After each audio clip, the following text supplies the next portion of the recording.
coming up from the Northeast Live Studios in Guwahati. Northeast Tonight with Wasbir Hussain.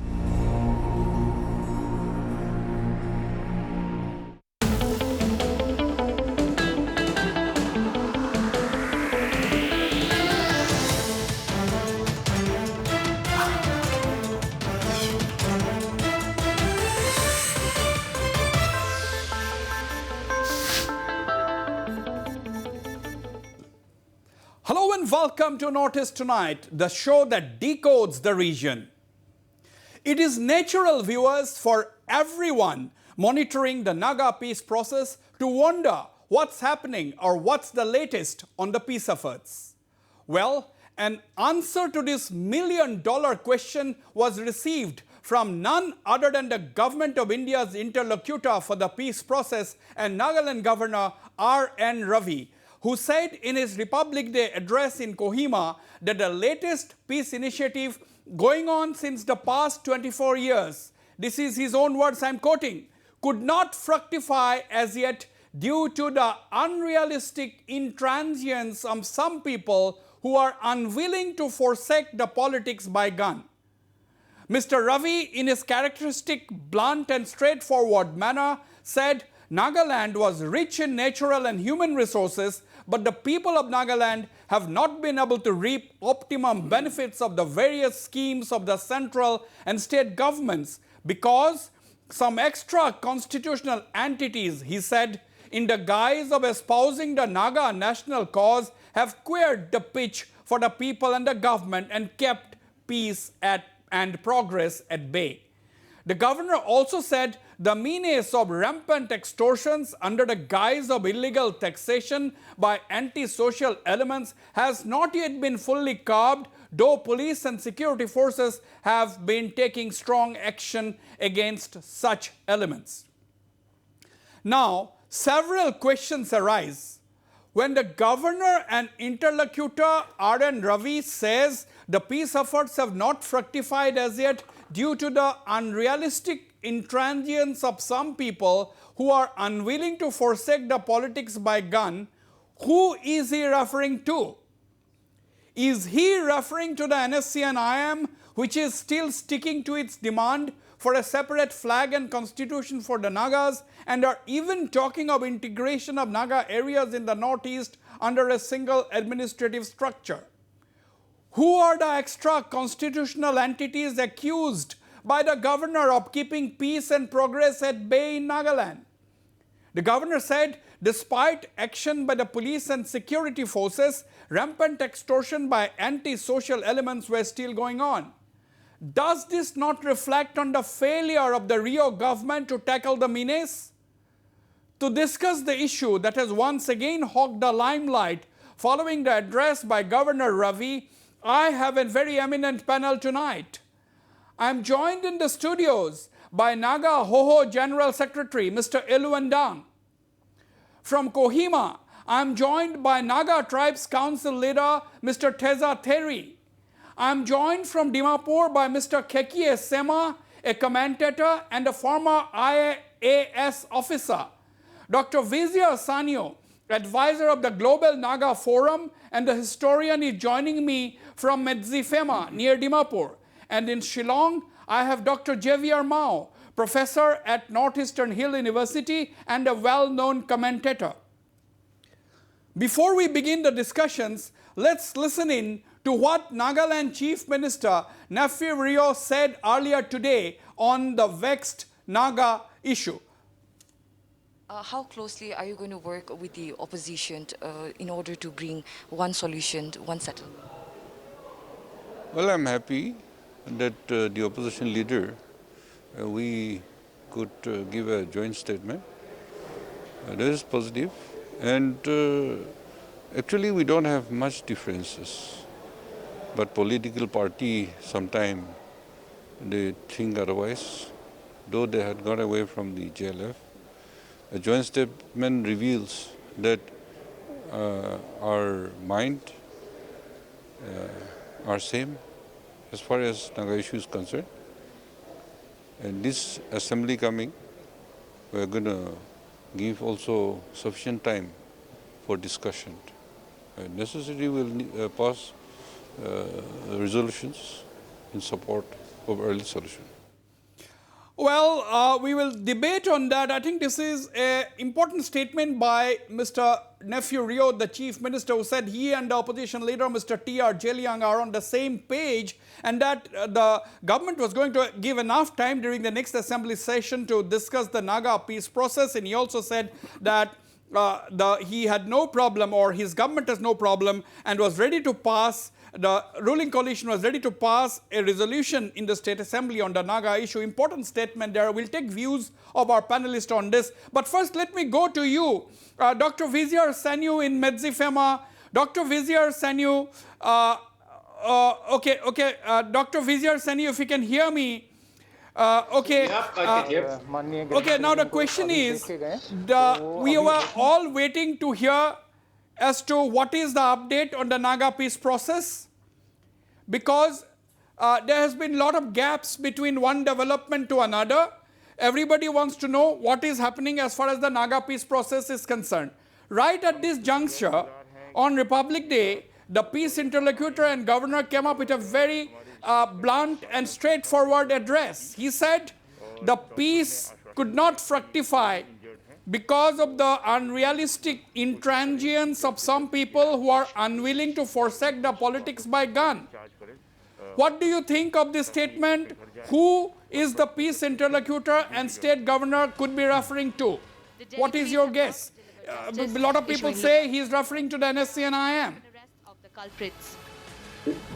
Well, Wasbir, there has been a lot of reaction to some of the things that he said, and there is a lot of speculation as to who he is referring to, etc.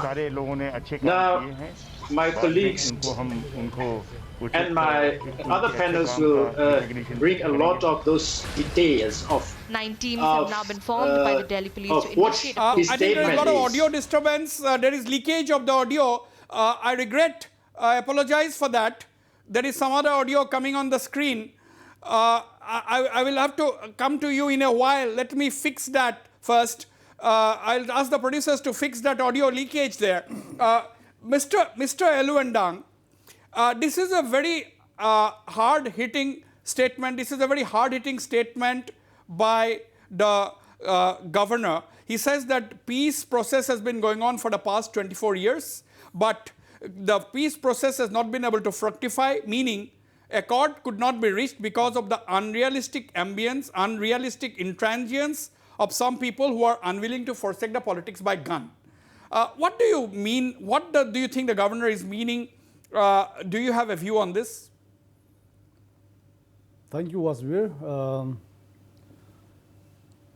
It is up to the governor to respond or to clarify to the people. But to us, as long as he remains as an interlocutor, and as long as he speaks in the capacity of an interlocutor, we don't expect such statement from a person like Mr. Ravi. This is a shocking statement, a speech given to the Naga people. We have been anticipating, patiently waiting for a peaceful resolution to the problem. 24 years down the line, there are some section of people, those who have lost their patience. But still then, there are sections of people with patience. They have been waiting all these years. Year after year, we have been expecting, anticipating that a peaceful resolution will take place anytime, any moment from now. But in the capacity of an interlocutor, branding, giving threatening statements to whom he has been talking to, and now the recent statement that he has been referring to, which we don't know, but if it is meant to refer to the Naga political groups, I think this is not fair as an interlocutor. Okay, Mr. Therie in Kohima, I'm coming back to you, Dr. Sanyu, in a while. Mr. Therie, how do you look at this statement by the governor? he is saying that who are these people he is referring to? Do you think he is referring to the NSCN-IM? Do you think he is talking about the NSCN-IM's insistence, continued insistence on the demand for a flag and a constitution, which many feel is the reason why the accord is not yet seen the light of the day? What do you think, Mr. Therie?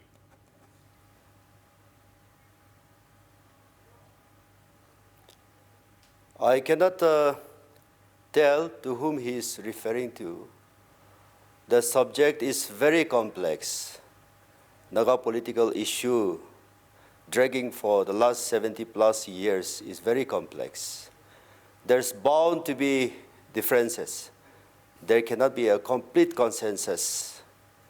And definitely among the negotiating groups, there may be views and some unrealistic, unpractical, not willing to come to the contemporary realities. These things are bound to be there. But since the talk is formally declared as over, 2019, I think it is for the government of India to take a call. Mr. Therie, are you among Mr. Therie? Are you decisive? Yeah. Mr. Therie, are you among those? Are you among those who think that the NSCN-IM's demand of a flag and constitution is one of the reasons that could be delaying the signing of a peace accord?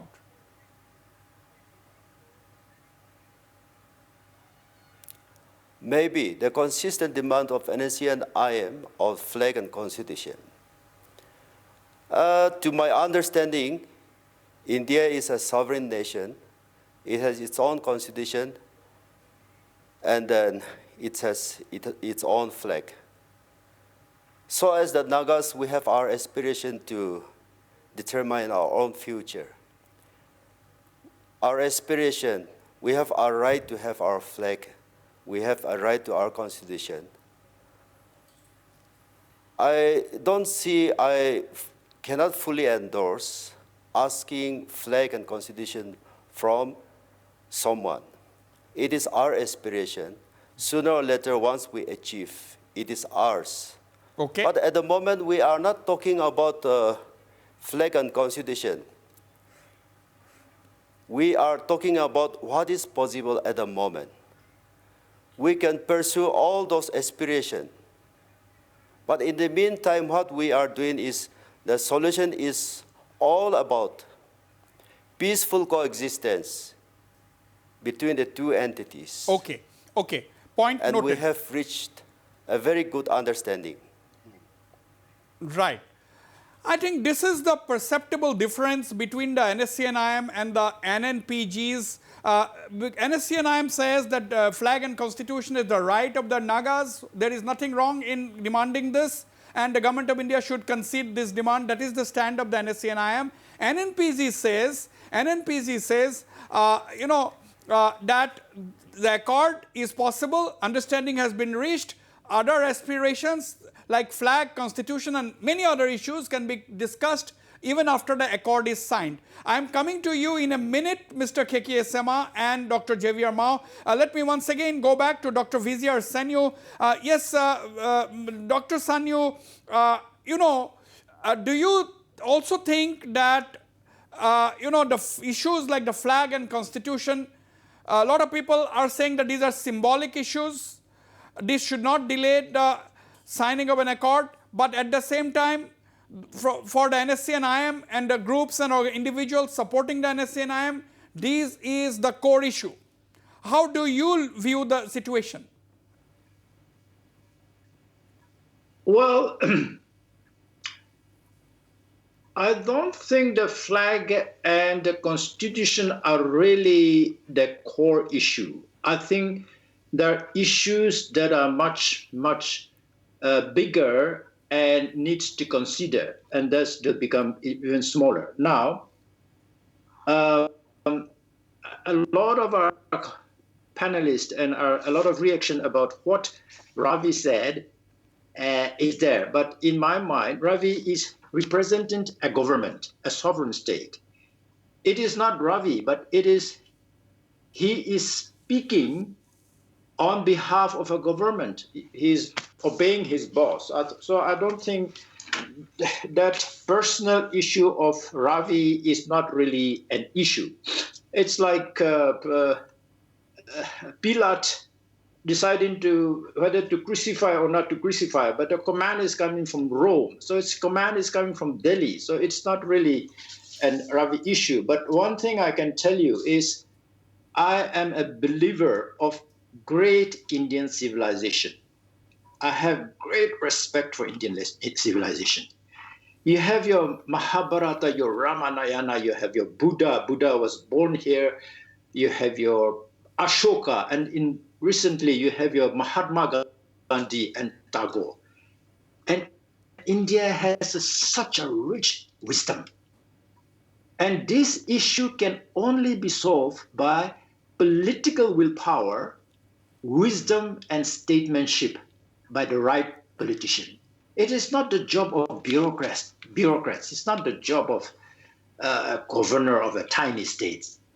It is a bigger issue. India should be discussing this issue with Burma, because this is not a Naga issue. This is a Northeast India.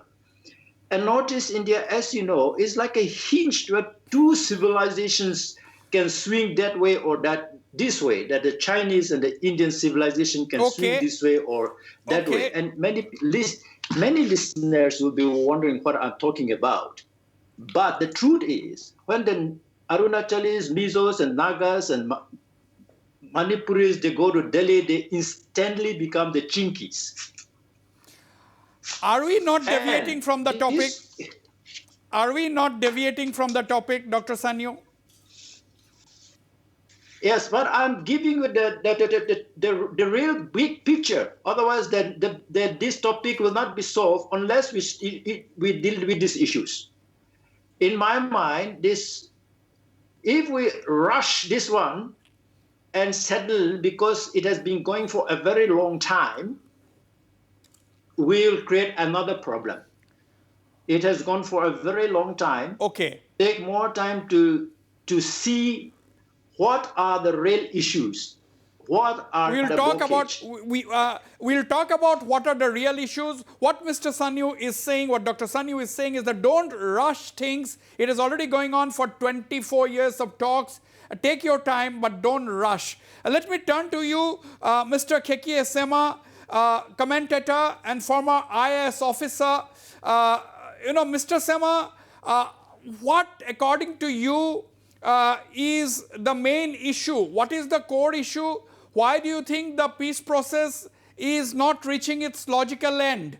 Because as Mr. Therie said, and the government and the both sides indicated in October in 2019 that the talks have ended, but nothing has happened. More than a year has passed, almost 1.5 years. So what are the main issues that is acting as a roadblock, according to you, in your view?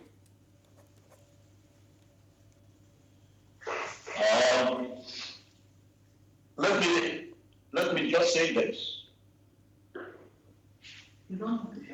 I think it is about time that whether it is the government of India or the Nagas, I think it's about time we call spades a spades.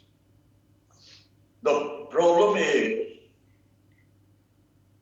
with all the negotiation going on, there are always two different pictures that are coming up. What the government of India says and what is being said by the NSCN-IM. And in between, there are the people of Nagaland who are totally confused as to what is the ground reality. Here the situation is that the government of India seemed to have made it absolutely clear for quite some time that the issue of sovereignty and integration will be taken out of the negotiation table. that it is not on the table, and that it will be taken into consideration through due democratic process. NSCN-IM, Mr. Muiba himself, has more or less confirmed this fact publicly by saying that the issue of integration and sovereignty are not on the negotiating table anymore. You see, as long as we are not clear with definitive picture as to which one is the ground reality, the people of Nagaland are not going to be able to find any middle way through the issue to think about the solution best suited for all concerned. Right, right. And therefore, here, ultimately, when you ask a question about Mr. R N Ravi blaming one party or the other, there are just two negotiating parties here at the moment. The working group, NNPGs, have more or less said that they have more or less reached a point of agreement with the government of India. Then who is left in this negotiation other than the NSCN-IM, who is unagreeable? Therefore, when Mr. Ravi says that there are certain groups, let's call spade a spade, it is the NSCN-IM that he's talking about. There's no doubt about that and the constitution bit. Here again, the business of confusion that comes up is on the issue of shared sovereignty. What is the definition of shared sovereignty in as far as the government of India is concerned? And what is the definition of the NSCN-IM on that issue of shared sovereignty? You see, now NSCN-IM has given a more definitive kind of a picture to the people, saying that it is an independent, separate nation based on which the flag and the Yazabo constitution is being reflected. That is what the NSCN-IM is demanding. We'll elaborate. We'll elaborate on that. We will. I'm sorry to cut you off. We will elaborate on that, Mr. Sema. You have made your point. You have made your opening remarks. Basically, you are saying that it is very clear who the governor is referring to, and there is this interpretation of the shared sovereignty, Government of India on one side, NSCN-IM's insistence on their flag and constitution. We'll go into all of that very quickly. Dr. Xavier Mao, how do we now break the stalemate? That is the big question. How do we break the stalemate? How do we break the deadlock? Because as Mr. Sema has said, one side, that is the NNPGs, have made it very clear that the working group has said that, everything is settled, we are ready to sign the agreement. That means the other side, it's not rocket science. Now we can guess, as Mr. Sema said, that the governor is referring to the NSCN-IM. Now that is fine. But how do you break the deadlock now? Very quickly. Well, Wasbir, to break the deadlock, the governor as interlocutor is not longer a free man. He is no longer impartial and neutral because of the position that he holds as a constitutional post. Further, since the NSCN-IM does not accept him, therefore, I think to impose upon them is not a fair negotiation. Therefore, to be fair, it should be acceptable to both the parties. So unless both the parties mutually accept, one is forcing upon another, I think that is not a fair kind of a negotiation. And then since the Naga issue being a very deeply emotional issue, the negotiating parties in Government of India as a big power and the Nagas as a small power, I think in such kind of negotiation, there should be mutual respect, even if the powers are not equal. So unless that kind of respect and honor is there, I don't think there can be a meaningful, fruitful agreement. Okay. And like in 1975, a section of the so-called Naga Underground signed, but majority did not sign. Therefore, it got broken immediately. And it is now reportedly learned, reliably learned, that the first batch of NECN has reached China and the PLA okay, has let's received not go. them. Therefore, let's not. Even if. Let's not go into all of that. You are So basically. the history can be repeated. History can be repeated. History can be repeated. History. No, Miss Dr. Mao. No, Dr. Mao. Dr. Mao, hold your thoughts. Hold your thoughts. Yeah, history can be repeated, but history should not be allowed to be repeated. That is the big question. History may be repeated, but the Naga society, the government should not allow that to happen, where everybody wants a single, lasting and final solution to the Naga issue. Hold your thoughts. I'm coming back to you. Let me go to you, Mr. Ndang, once again. Now, the big question is, now, do you think that you have already reached a point of no return? Because 24 years, the governor has mentioned, we all know 24 years of negotiations, and now we have reached a point where there are two distinct groups. The Naga national political groups are also divided into two groups.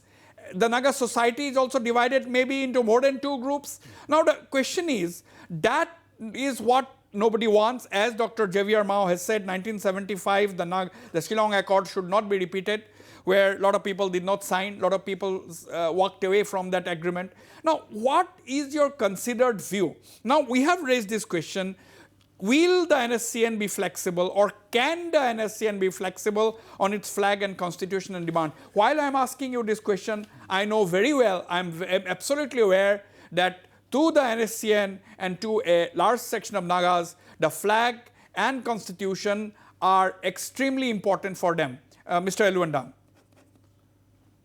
On the question of flag and constitution, there is no question of flexibility. Flag and constitution represents the Naga people, their identity. Here, we cannot talk of a solution which is incomplete, half flag, half constitution years ago. I think this is not fair enough to be talked about. Now, when the question of constitution and flag has been raised, every Naga souls agree and accepts that it talks about the identity of Naga people. And that is where the Naga movement lies, and that is where we are looking for a solution. Now, when the symbolic identity is not being recognized, then where is solution? Where is negotiation? We are talking about political negotiation, political solution. Now, without any symbolic identity, what can we expect out of it? Okay, that is the big question. Without this symbolic identity, this is integral to the Naga, the flag and constitution. How can there be a solution? This is the question raised by Mr. Ndang of the Naga HOHO. There is a counter view already to that, as we have heard in this panel itself, that these are issues that can even be discussed after the accord. Now, what is the middle point? Can the two sides reach an understanding on this? I'll go for a short break. Don't go away. When I come back, I will continue with this very engaging discussion with some of the most eminent people who are directly linked to the Naga peace process.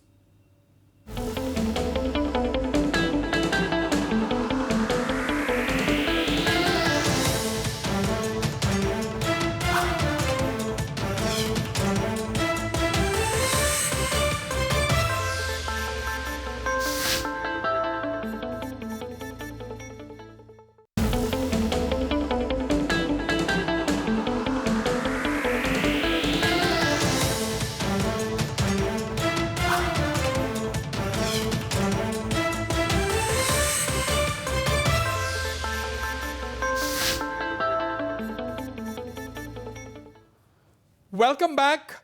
Let me go to you, Dr. Visier Sanyu. Dr. Sanyu, do you think things have gone to a level where we are talking about symbolism? A lot of people will not accept that. They will say that this is not symbolism. This is the core issue, because the NSCN-IM had recently, a couple of months ago, the NSCN-IM had given a clear-cut statement that flag and constitution is the core issue. I think that statement makes it clear that they were not really on a mood to compromise on the issue of a flag and constitution. Do you get a sense that the peace process is going to be delayed for a long, long time? Well, it seems to me that the way it is going, this is not so much of a peace process, but more like an imposition. In a peace talk, you respect each other. You try to find a common ground. But the way it is going seems to be all dictating how it should go from the government of India. So it's more like forcing a peace talk rather than a respectable peace talk.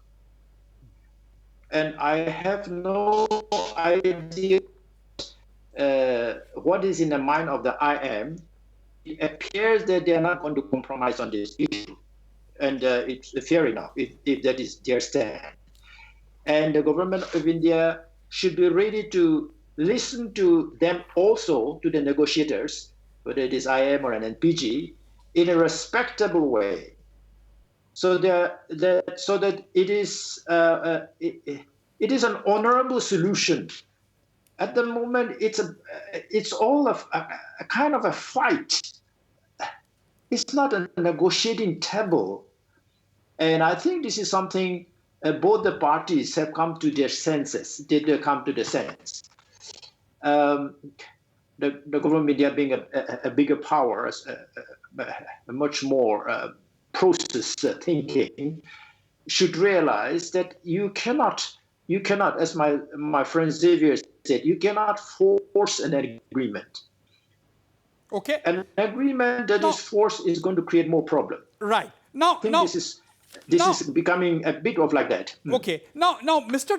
Therie, a lot of people are asking this question. Even I want to ask this question.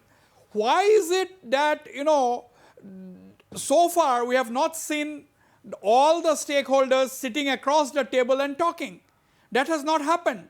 Why is it that the 7-member or 8-member NNPG, the NSCN-IM, the government of India, if the talks are at an advanced stage, the NNPG is saying that everything is over in October 2019, they were ready to sign the agreement. But we have never seen the 3 groups sitting together.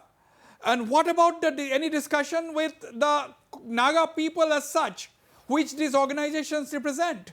Neither the government nor the stakeholders, they have not really discussed the issue with the ordinary Naga, common Nagas. Why is it not possible?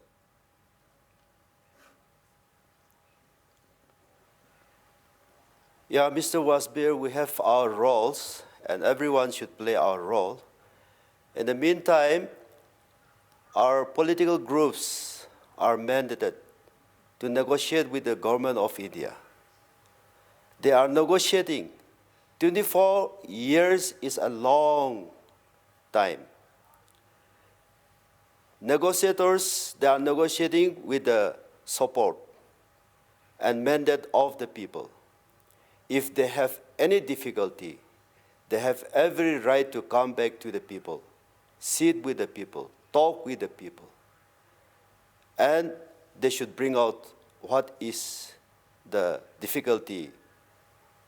But at the moment, what I could understand is they have peacefully negotiated. They have ended a formal negotiation on 2019, and they have reached a good level of understanding. That is what they have expressed, a good level of understanding. That government of India also consider that military option is futile. Right. And Naga negotiators also have agreed to the point that arms and violence is not the only option. If that is the case, why not we come together and try to peacefully coexist and resolve our issue politically and democratically? This is all about solution. And if they have any problem with this solution, they should come back to the people. Okay, same question, more or less the same question goes to you, Mr. Khekiye Sema. Mr. Sema, you know, as someone who is watching the Naga peace process very, very closely from a distance, I'm asking you this very simple question. You know, when you were saying that the talks have reached an advanced stage, now there are differences between two sides, NSCN-IM on one side, NNPG is on the other. Why can't there be a joint discussion or even small groups from both sides meeting, trying to thresh out the discussions and then come as a united voice with the government for a signing and reaching one single solution? Is it so difficult even after 24 years? I think in this issue, the government of India is equally responsible to bring the two parties together is something that the government of India can dictate and do. And so, when the two parties look at the whole situation differently, the whole pragmatic realities and the emotional issues being mingled together in such a mesh, and the people not being able to get involved in the definitive way with clarity of mind, is because you a little bit of what the government of India is saying and the whole lot of things that the NSCN-IM is saying, and within those confusion, where is the possibility for the people of Nagaland to really make up a mind as to which way we should go? In as far as the two working group and the NSCN-IM is concerned, NSCN-IM would want that the working group work with them, under them, and that is not something that is going to be acceptable to the working group. And there is a clear divide between the manner in which they are approaching the subject. Right. Now, you have been asking a question about the flag and the constitution. I have said that unless we know exactly what the government of India is saying about shared sovereignty, the definition of shared sovereignty that India is talking about and what is being reflected by NSCN-IM, these are two different pictures that is emerging to the people. Okay. And the confusion. Okay. Do you, let me get a response. Let me get a response to that, Mr. Sema. Mr. Ndang, do you want to respond to what Mr. Sema is saying? Well, on the question of shared sovereignty, negotiation is on, and I'm sure and I believe that the negotiators knows best what the Naga people deserves.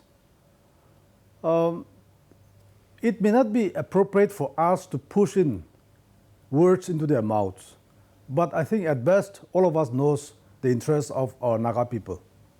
We need to give space to the negotiators to bring out the best for us. Okay. It all depends on the negotiators, Mr. Sema. That is what Mr. Ndang is saying of the Naga HOHO. He's saying that negotiators know best what the Naga people deserve. You see, can you hear me? Yes, yes, I can hear you. Hello? Yes, yes, Okay. I can hear you.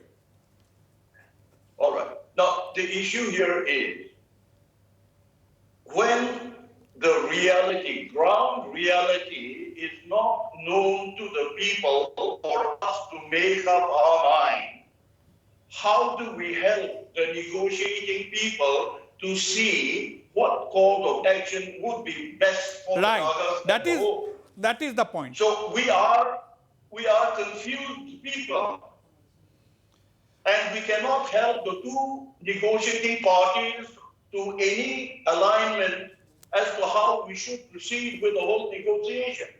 You see, under this confusion, there is a whole range of things that go out of course. Okay, let me take this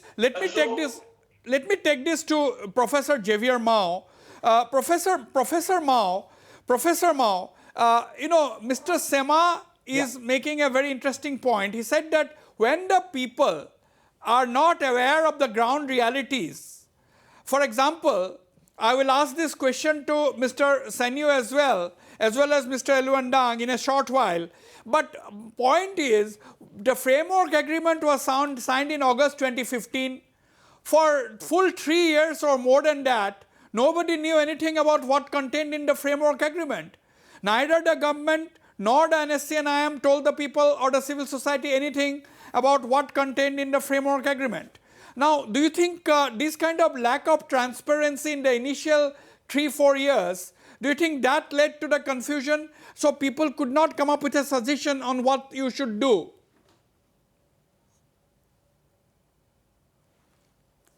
Well, the framework agreement signed in 2015 has become in a way public. It was circulated in all the various It has become public much later. But it is sketchy. Professor Mao, it has become public much later. It is now public, yes. It is now public, yes. Yeah, that is true. You are right. It has become public much later. You are right. But it is a very sketchy framework only. But specifications are not at all there. And therefore, in my view, the core issues are integration of the contiguous Naga areas, separate flag, separate constitution. But I think in this kind of a negotiation, separate constitution can be given up, in my view, in order to arrive at a solution. But maybe separate flag is not that difficult. Therefore, that may be flown simultaneously with the tricolor of Indian national flag. So that can be a solution, I feel. And then, of course,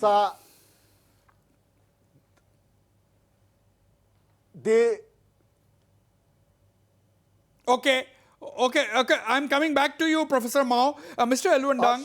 Sorry. Mr.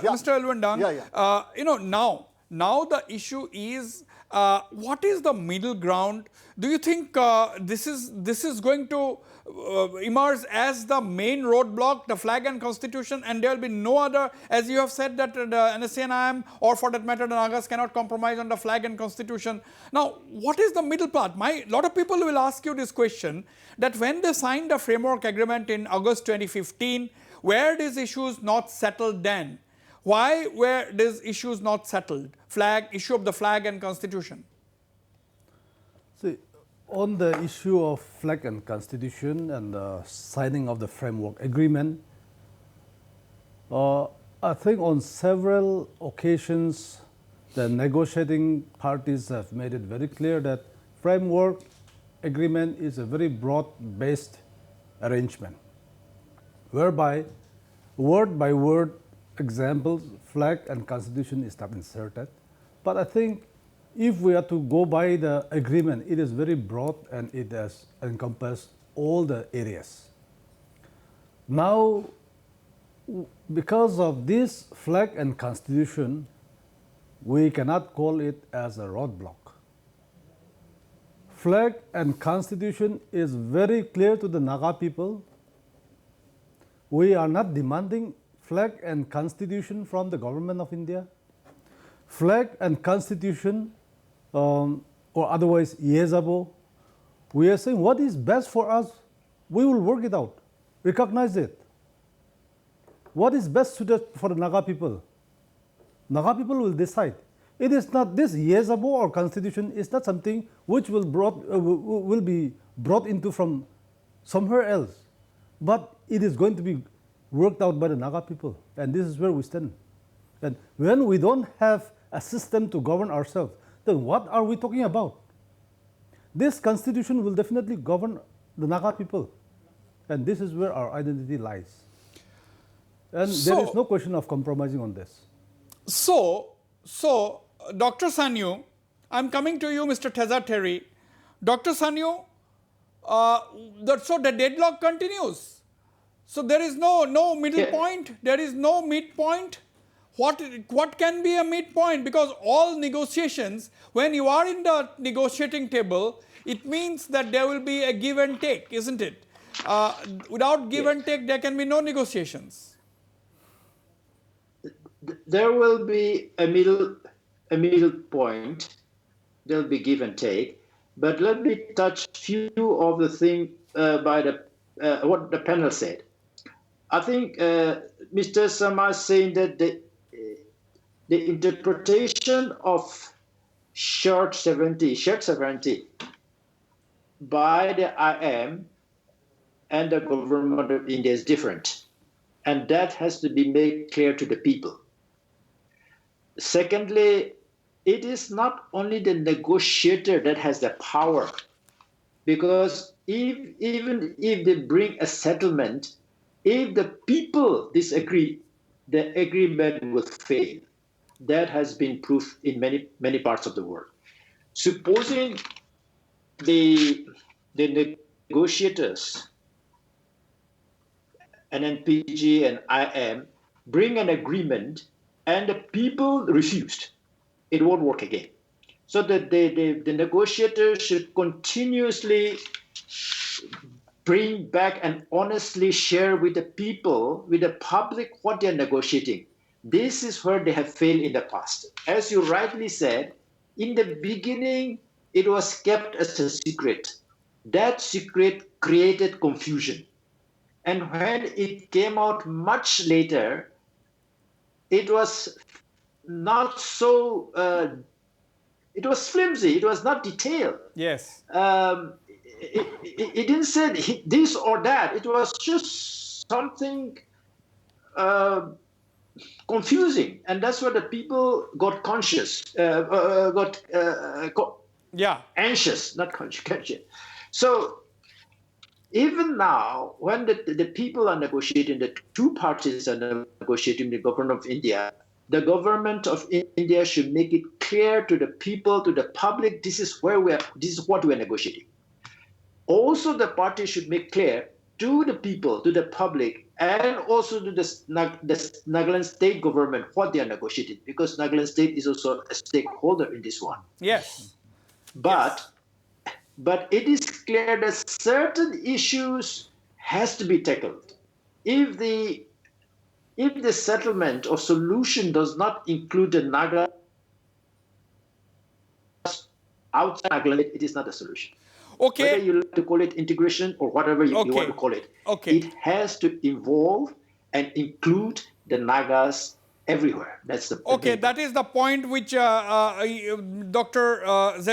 Visier Sanyu is making, that the accord or the Naga solution should include the Nagas everywhere.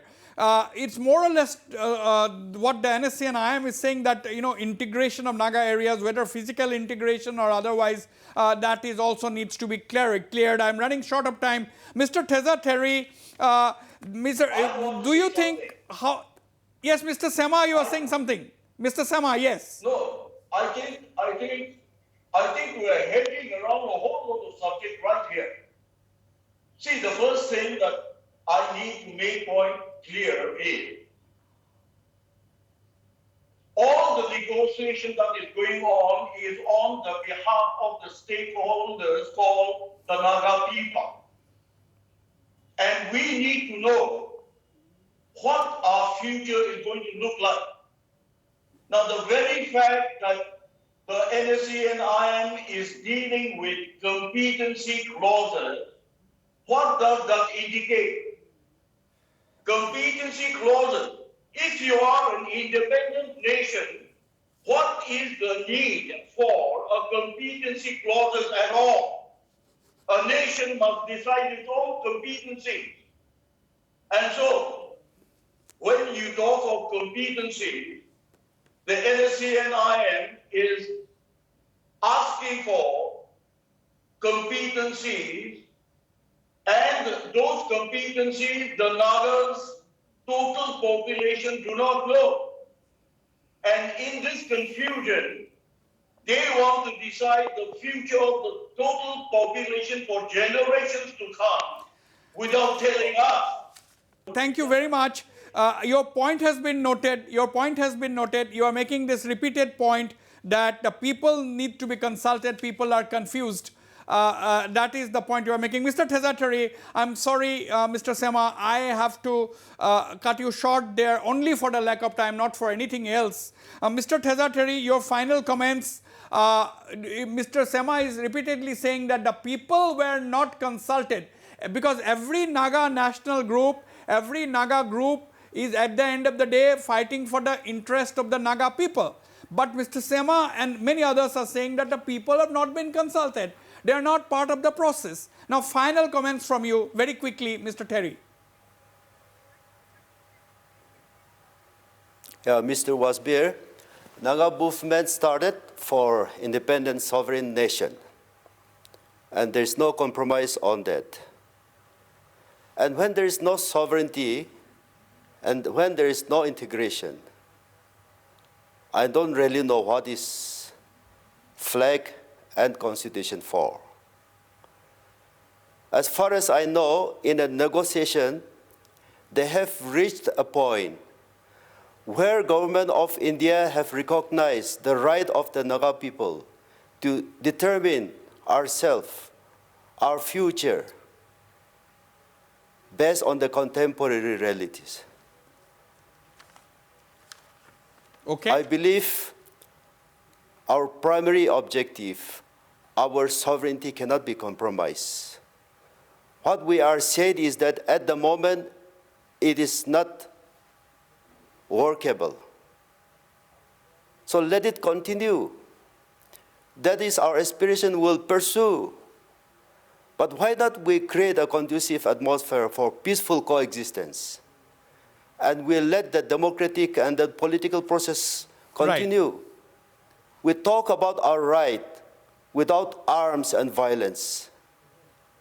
And government of India also stop arms.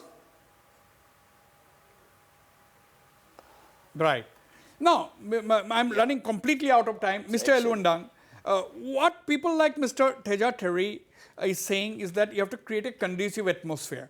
Now, this conducive atmosphere means they're saying that the NSCN-IM has to come to an understanding, come to a middle point. Can there be a middle point at all? Or do you think this deadlock is going to continue for long? Very short answer, please.